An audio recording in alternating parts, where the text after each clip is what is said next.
नमस्कार स्टूडेंट्स, आप सबका पोर्ट भरे क्लासेस में स्वागत है। मेरी YouTube में निशुल्क क्लासेस चल रही है। उसी श्रेणी में वर्तमान में क्लास 11th क्लास 12th की क्लासेस चल रही है। ठीक उसी प्रकार पिछले कुछ दिनों से मैंने कॉलेज की क्लासेस भी स्टार्ट की है, जिसमें इसके पूर्व मैंने बीकॉम फर्स्ट ईयर के फाइनेंशियल अकाउंट से ratio analysis, financial accounting equations के बारे में मैंने आपको बताया था। आज की मेरी क्लास में मैं बीकॉम फाइनल के मैनेजमेंट अकाउंट के फंड फ्लो स्टेटमेंट को मैं आज आप लोगों को बताने जा रहा हूं। अगर आप मुझे वॉच कर रहे हैं या देख रहे हैं, अगर आप मुझे लिंक के माध्यम से देख रहे हैं या फेसबुक के माध्यम से देख रहे हैं या इंस्टाग्राम के माध्यम से देख रहे हैं, तो कृपया करके आप YouTube में अशोक पोर्ट भरे सर्च कीजिए और सब्सक्राइबर जो रेड कलर से उसको आप सब्सक्राइब कर दीजिए, तो आप मेरे क्लास में नियमित रूप से शामिल हो जाएंगे। अगर आपको मेरे वर्तमान वीडियो की जानकारी चाहिए तो तत्काल आप आइकॉन बेल को दबा दीजिए, तो मेरे द्वारा अपलोड किए गए वीडियो की सूचना आपको तत्काल प्राप्त हो जाएगी और इस तरह से आप मेरी क्लास को अटेंड कर सकते हैं। आज का मेरा विषय है बीकॉम फाइनल के बच्चों के लिए, स्टूडेंट्स के लिए है फंड्स फ्लो स्टेटमेंट, कोष प्रवाह विवरण। ये क्या है, कैसे बनाया जाता है और इसके न्यूमेरिकल्स प्रॉब्लम कैसे बनते हैं, आज इसके बारे में मैं आप लोगों को इसका कॉन्सेप्ट क्लियर कर रहा हूं। तो यहाँ पे आपका कोष लिखा है, कोष या जिसको हम फंड कहते हैं, इसका मीनिंग होता है आपका वर्किंग कैपिटल। वर्किंग कैपिटल कार्यशील पूंजी। क्या होता है आपका? कार्यशील पूंजी होता है। और कार्यशील पूंजी का मीनिंग्स होता है current assets minus current liabilities. चालू संपत्तियां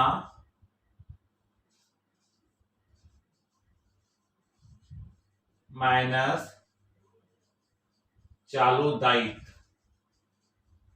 क्या होता है आपका? यहाँ पे कोष या फंड से तात्पर्य होता है वर्किंग कैपिटल से। और वर्किंग कैपिटल कैसे निकलती है? करेंट एसेट्स में से करेंट लायबिलिटीज को माइनस करोगे तो आपका क्या निकल जाएगा? वर्किंग कैपिटल निकल जाएगा, कार्यशील पूंजी आ जाएगा। चालू संपत्तियां माइनस चालू दायित्व। तो इसका मतलब ये समझ में आ गया है कि फंड से मतलब यहाँ पे वर्किंग कैपिटल है और वर्किंग कैपिटल का मतलब है current asset equal current liabilities. इसका मतलब यह है कि जब कभी भी हमारे करंट एसेट्स में कोई भी कमी होगी या कोई भी वृद्धि होगी या करंट लायबिलिटीज में कोई भी कमी होगी या कोई भी वृद्धि होगी, इंक्रीज या डिक्रीज होगा, तो उससे हमारा फंड इफेक्टेड होगा। तो हमारे यहाँ पे फंड कब कब प्रभावित होता है? फंड जो है हमारा कब कब इफेक्टेड होगा? तो फंड जो हमारा प्रभावित होगा आपका जब फंड हमारा बढ़ेगा, अगर हमारे करंट एसेट्स में से अर्थात वर्किंग कैपिटल में अगर इंक्रीज होता है, वृद्धि होती है, इंक्रीज होता है, तो उस समय इसको कहा जाता है इनफ्लो। फंड में क्या हो रहा है? इनफ्लो हो रहा है। अगर आपके वर्किंग कैपिटल में, फंड में अगर कमी होती है, डिक्रीज होता है, तो उसको यहां पे कहा जाता है आउटफ्लो।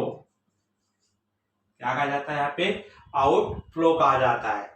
और आपके जिन माध्यम से इनमें इंक्रीज होता है उसको कहा जाता है sources of fund, sources of funds.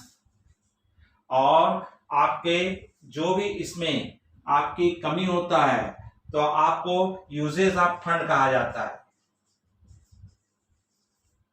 तो जिन माध्यम से हमारा फंड बढ़ेगा उसको हम कहते हैं सोर्सेज ऑफ फंड, और जिन जिन माध्यमों से हमारा फंड कम होता है उसको कहा जाता है यूजेज ऑफ फंड कहा जाता है। और जब भी हमारा बढ़ेगा वो इनफ्लो होगा, जब भी कम होगा हमारा क्या हो जाता है, आउटफ्लो हो जाता है। अब हमको जानना जरूरी है कि करंट एसेट और करंट लायबिलिटी इफेक्टेड होता है, तो कैसे और किस ट्रांजेक्शन से हमको इफेक्टेड होगा ये हमको जानना पड़ेगा। तो इसको हम बैलेंस शीट्स के माध्यम से समझेंगे कि एक बैलेंस शीट बना करके हम समझते हैं कि कब कब हमारा फंड इफेक्टेड होता है और कब कब फंड इफेक्टेड नहीं होगा। तो आपको हम बैलेंस शीट देखेंगे, तो बैलेंस शीट हम ओल्ड फॉर्मेट से ले रहे हैं, ओल्ड फॉर्मेट। इसके बारे में लगभग हर स्टूडेंट को ये फॉर्मेट तैयार रहता है, याद रहता है, क्योंकि हम क्लास 11 से इस फॉर्मेट को पढ़ते हैं। तो इसी फॉर्मेट से मैं आपको बताने का प्रयास करता हूं कि हमारा जो बैलेंस शीट बनता है उस बैलेंस शीट में हमारा दो साइड होता है, एक होता है लायबिलिटी साइड होता है और एक होता है हमारा एसेट साइड होता है। तो लायबिलिटी साइड इसमें हमारे और एसेट साइड में क्या क्या होता है, एक होता है आपका नॉन करेंट एसेट्स, जिसको हम फिक्स्ड एसेट भी बोलते हैं। तो जनरली फिक्स्ड एसेट्स में आपके क्या क्या आ जाते हैं, तो फिक्स्ड एसेट हमारा क्या आ जाता है, लैंड आ जाते हैं, plant and machine, land and building and plant and machineries, furnitures and fittings, और इसके अलावा हमारे मोटर व्हीकल्स आ जाते हैं, मोटर व्हीकल्स। इसके अलावा हमारे क्या होते हैं, जब भी हमारे जो है इनको टेंजिबल एसेट्स कहा जाता है। क्या कहा जाता है, ये नॉन करेंट एसेट्स में आते हैं, फिक्स्ड रहते हैं, और एक टेंजिबल एसेट्स में आते हैं, टेंजिबल एसेट्स। उसी प्रकार इनटेंजिबल एसेट्स होते हैं, जिसमें हमारे मेन आ जाते हैं आपका एक goodwill, patents, copyrights, trademark, licence and software, computer software. तो ये हमारे एसेट्स है, फिक्स्ड एसेट्स है, लेकिन इनट्रांजिबल एसेट्स होते हैं। और उसके बाद हमारा आता है non current investment, non current investment. अगर आप किसी कंपनी के शेयर खरीदते हो या डिवेंचर खरीदते हो तो आपके लिए क्या कहलाता है, नॉन करेंट इन्वेस्टमेंट होता है, लॉन्ग टर्म्स होता है, लंबे समय के लिए आपने पैसा इन्वेस्ट किए हो, तो ये आपके किस में आ जाते हैं, नॉन करेंट एसेट्स में आ जाते हैं। ठीक उसी प्रकार हमारा होता है करेंट एसेट्स होता है, करेंट एसेट्स। तो करेंट एसेट में हमारे क्या क्या आ जाते हैं, तो आपके करेंट एसेट में आता है cash in hand, cash at bank, debtors, bills receivable, inventories जिसको हम स्टॉक को कहते हैं, इन्वेस्टमेंट। अगर आपने गवर्नमेंट सेक्टर में पैसा लगाए हो तो आपका इन्वेस्टमेंट क्या होता है, करेंट्स होता है, प्रीपेड और एक्रूड इनकम, ये आपके क्या होते हैं, करेंट एसेट्स होते हैं। तो ये बैलेंस शीट का हमारा फॉर्मेट होता है। ठीक इसी प्रकार करेंट लायबिलिटीज में हमारे होते हैं, एक होता है हमारा नॉन करेंट लायबिलिटीज, जिसको हम फिक्स्ड लायबिलिटीज भी कहते हैं। इसमें हमारा आ जाता है आपका शेयर होल्डर्स फंड, जिसको हम कैपिटल भी कहते हैं। इसमें आ जाते हैं आपके equity share, preference share, general reserve, profit and loss, surplus and surplus. ठीक उसी प्रकार हमारा आ जाता है, इसमें फिक्स्ड लायबिलिटीज में ही आते हैं जिसमें हमारे लॉन्ग टर्म्स लोन कहलाते हैं, जिसमें एक महत्वपूर्ण होता है डिवेंचर्स होते हैं, और इसके अलावा आपने कहीं से फाइनेंस कंपनी आदि से लोन लिए हो, तो ये हमारे किस में आ जाते हैं, नॉन करेंट लाइबिलिटीज में आ जाते हैं। और उसके बाद हमारा आता है करेंट लाइबिलिटीज। तो करेंट लाइबिलिटीज में हमारे आ जाते हैं bank overdraft bills, bank overdraft, bank अधिविकर्स, bills payable, creditors, outstanding expenses, advance receive income, unaccrued income भी कहते हैं इसको, और प्रोविजन फॉर टैक्स और अनक्लेम डिविडेंड। तो ये हमारे जो होते हैं करंट लायबिलिटीज में हमारे इतने लगभग हमारे आइटम्स आते हैं। तो इसके लिए फंड फ्लो स्टेटमेंट के लिए आपको बैलेंस शीट का एक कॉन्सेप्ट क्लियर होना बहुत आवश्यक है। अगर आपका एक कॉन्सेप्ट क्लियर है तो आपको बहुत अच्छे से हमारा चैप्टर समझ में आ जाता है। अब जैसे मैंने कहा कि हमारा फंड इफेक्टेड होता है, फंड कब कब प्रभावित होगा, जो हमारा फंड इफेक्टेड होगा, कब कब हमारा फंड इफेक्टेड होगा और कब हमारा फंड इफेक्टेड नहीं होगा। तो फंड का प्रभावित होना, इफेक्टेड होना, तो आपकी ऐसे कोई भी ट्रांजैक्शंस जिससे आपका करंट एसेट और करंट लायबिलिटीज क्या होना चाहिए, प्रभावित होना चाहिए। अगर करंट एसेट्स में कोई भी कमी होगी या वृद्धि होगी, या करंट लायबिलिटीज में कोई भी कमी या वृद्धि होगी, तो आपका वर्किंग कैपिटल चेंज हो जाएगा। वर्किंग कैपिटल चेंज होगा मतलब आपका फंड क्या हो गया है, प्रभावित हो चुका है। तो हम देखेंगे कि अगर हमारा ट्रांजैक्शंस किनके मध्य हो रहा है, आपका ट्रांजैक्शंस होता है नॉन करंट एसेट्स और करंट एसेट्स के बीच में, मतलब फिक्स्ड एसेट्स और करंट एसेट के बीच में आपका ट्रांजैक्शंस हो रहा है। किसके बीच में ट्रांजैक्शन हो रहा है, आपका फिक्स्ड एसेट्स के साथ आपका करंट एसेट के साथ ट्रांजैक्शंस होता है। कैसे ट्रांजैक्शन हो सकता है आपका, अगर land, building, plant, furniture, machine, इनमें से कोई भी एसेट्स को अगर आप परचेस करते हो, अगर आप कैश परचेस कर रहे हो, तो आपका कैश इन हैंड या कैश एट बैंक कम हो जाएगा। अर्थात आपका क्या हो रहा है, आपका बिल्डिंग, प्लांट ये बढ़ रहा है और आपका कैश इन हैंड या कैश एट बैंक कम हो रहा है, मतलब कैश एट बैंक कम हो गया मतलब आपका फंड इफेक्टेड हो गया है। अगर आपने इसको उधार बेचे हो, आपने क्या किए हो, आप बेच रहे हो, चाहे नगद बेच रहे हो चाहे उधार बेच रहे हो, किसी भी प्लांट को, बिल्डिंग को, मशीन को अगर आप सेल करते हो अगर आप सेल करते हो तो सेल करोगे तो आपको क्या इफेक्टेड पड़ेगा। जैसे आपने प्लांट बेचे हो, कैश बेचे हो तो कैश इन हैंड आएगा। अगर आपने क्या की हो, उधार बेचे होगे, क्रेडिट सेल किए होगे, तो आपका क्या इफेक्टेड होगा, डेटर्स इफेक्टेड होगा। ठीक उसी प्रकार से हमारा यहां पे अगर आपका नॉन करंट एसेट्स का रिलेशन आपके किसके साथ होता है, करंट लायबिलिटीज के साथ होता है। अर्थात जब कभी भी आपने क्या खरीद किए हो, यहां पे क्रेडिटर्स इफेक्ट होगा। कब इफेक्टेड होगा, जब आप किसी से उधार परचेस करते हो, किसी भी फिक्स्ड एसेट को आप उधार परचेस करोगे तो आपका क्या हो जाएगा, क्रेडिटर्स इफेक्टेड हो जाएगा।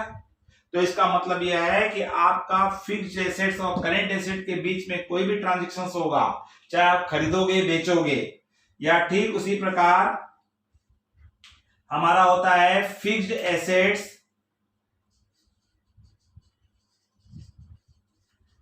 एसेट्स और करंट लायबिलिटीज के बीच में होता है, तो आपका क्या होगा, फंड इफेक्टेड होगा।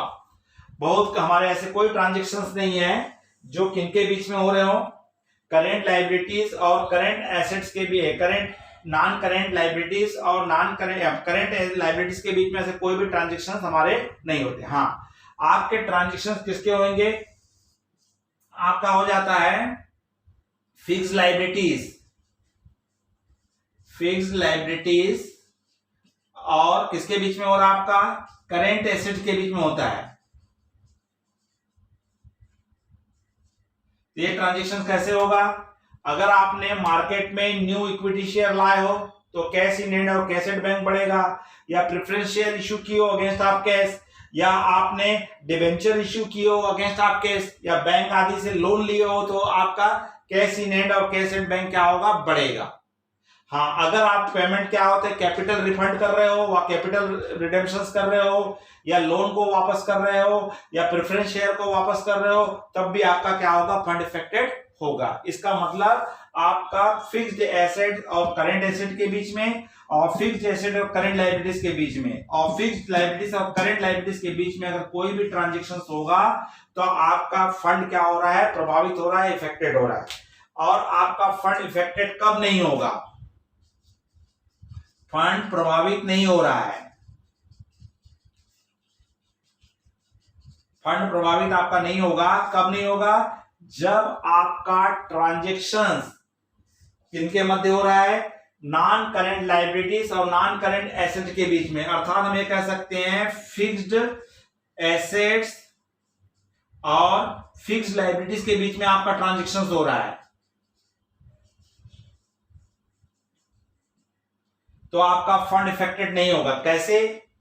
यहां पे हमारे जो इंट्रांजिबल एसेट्स होते हैं, जिसमें हमारा गुडविल आता है, पेटेंट्स आता है, कॉपीराइट्स आता है, ट्रेडमार्क्स आता है, लाइसेंस आते हैं, तो इनको हम धीरे धीरे क्या करते हैं? राइट अप करते हैं, रिटर्न अप करते हैं। कोई भी कंपनी अगर एसेट्स गुडविल अपने पास शो करती है मतलब वो लॉस में माना जाता है। गुडविल क्यों लिखा जाता है? कि अगर हम किसी एसेट्स को परचेस किए, उसके कॉस्ट के जितने की एसेट्स थी उसके ज्यादा हमने पेमेंट किए। क्यों किए? क्योंकि भविष्य में उसका लाभ उठा सके। तो उस उद्देश्य से जो इश्यू किए गए थे वो हमारे लिए क्या कहलाता है? गुडविल कहलाता है। तो गुडविल को, पेटेंट्स को, कॉपीराइट को, या हमने जो शेयर डिस्काउंट में हमने एक शेयर को या डिबेंचर को इश्यू करते थे उसके डिस्काउंट को हम धीरे धीरे क्या करते हैं? राइट अप करते हैं। तो जैसे ही आप राइट अप करोगे तो इधर गुडविल अकाउंट कम हो जाएगा और साथ में आपका यहाँ पे जनरल रिजर्व या प्रॉफिट एंड लॉस सरप्लस कम हो जाएगा।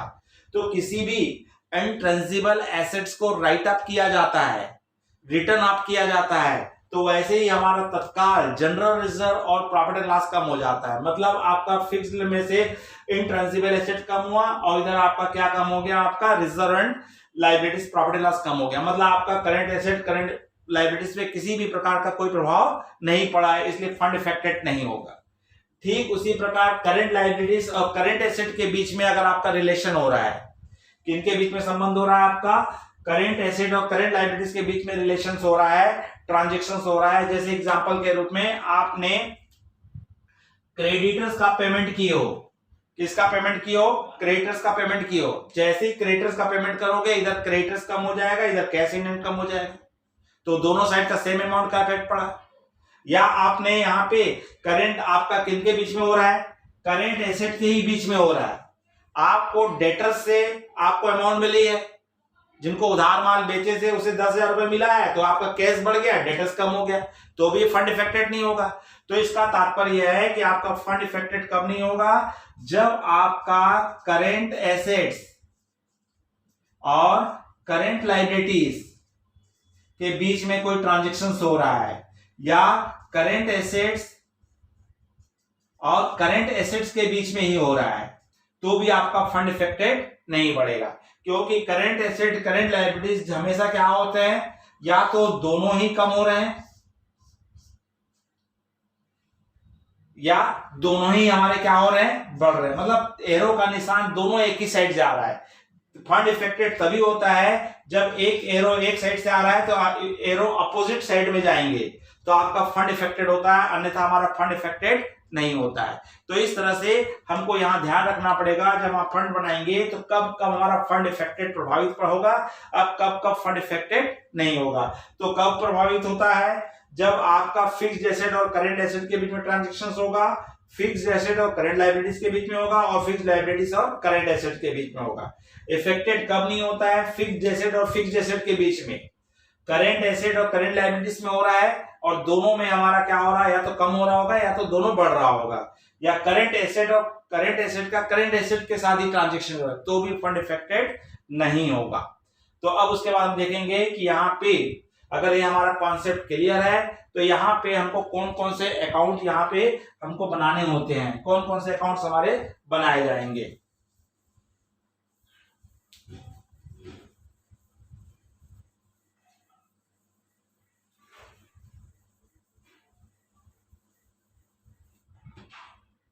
तो यहाँ पे हमारे यहाँ दो मेन अकाउंट्स बनाए जाते हैं।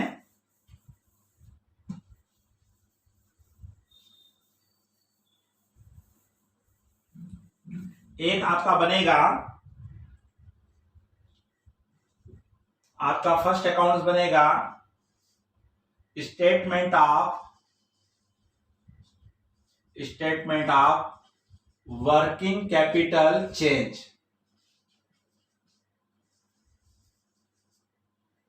कार्यशील पूंजी में परिवर्तन।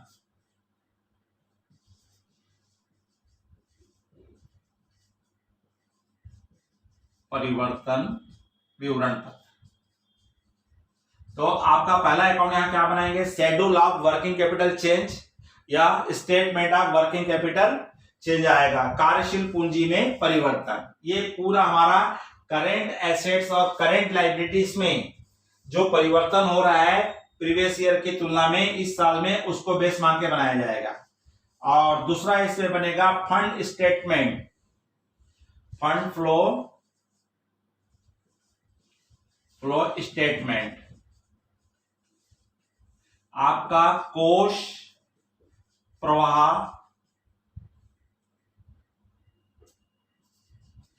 विवरण। तो दो अकाउंट हमको यहां पे क्या है आपको बनाने हैं।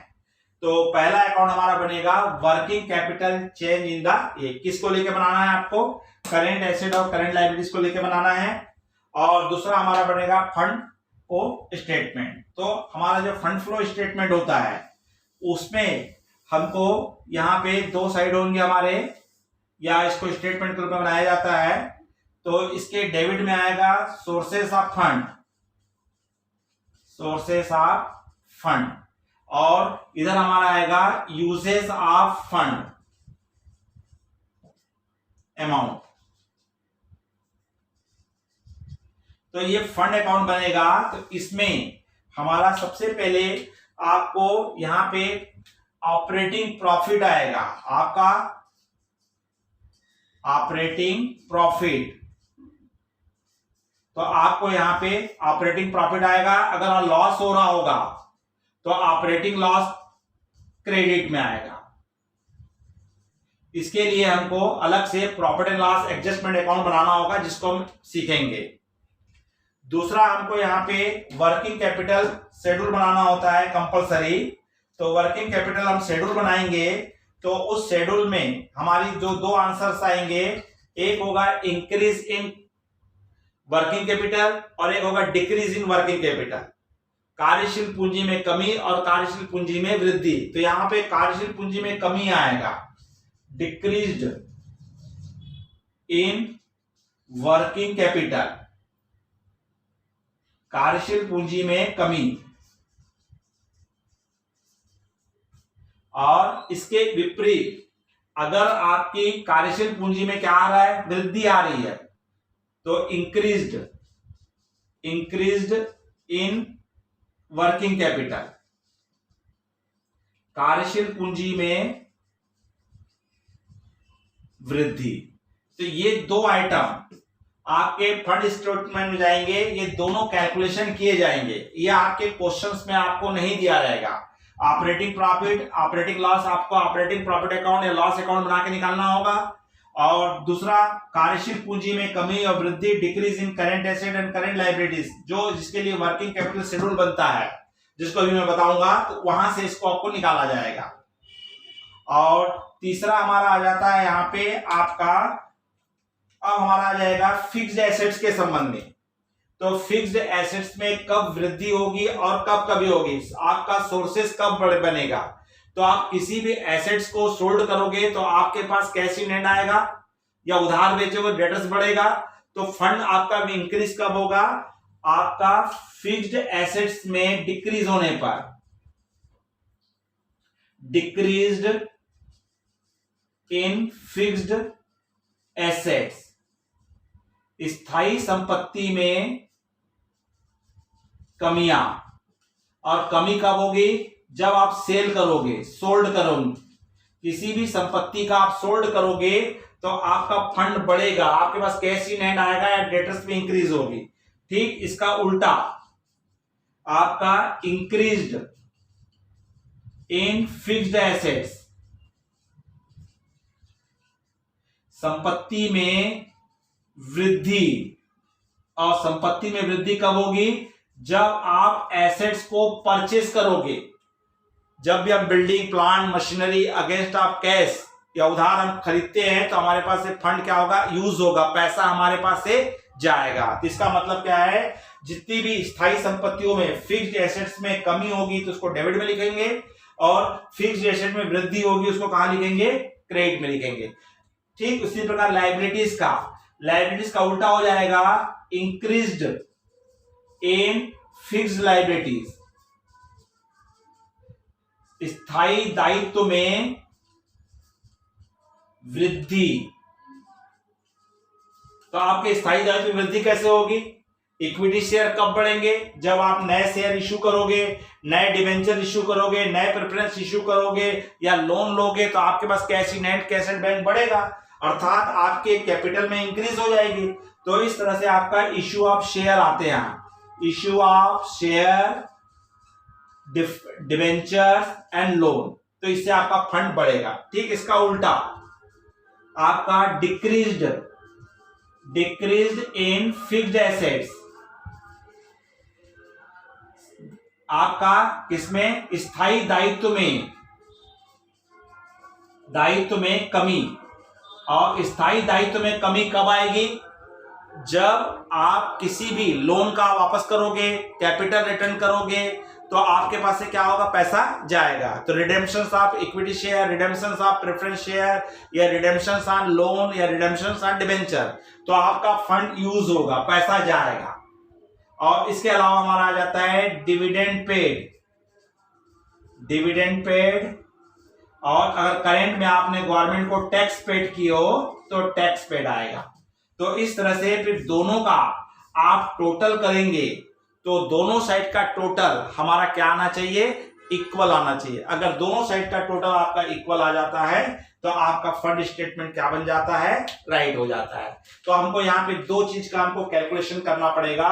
एक आपको कैलकुलेशन करना पड़ेगा आपको शेड्यूल ऑफ वर्किंग कैपिटल, और दूसरा आपको बनाना पड़ेगा प्रॉफिट एंड लॉस स्टेटमेंट।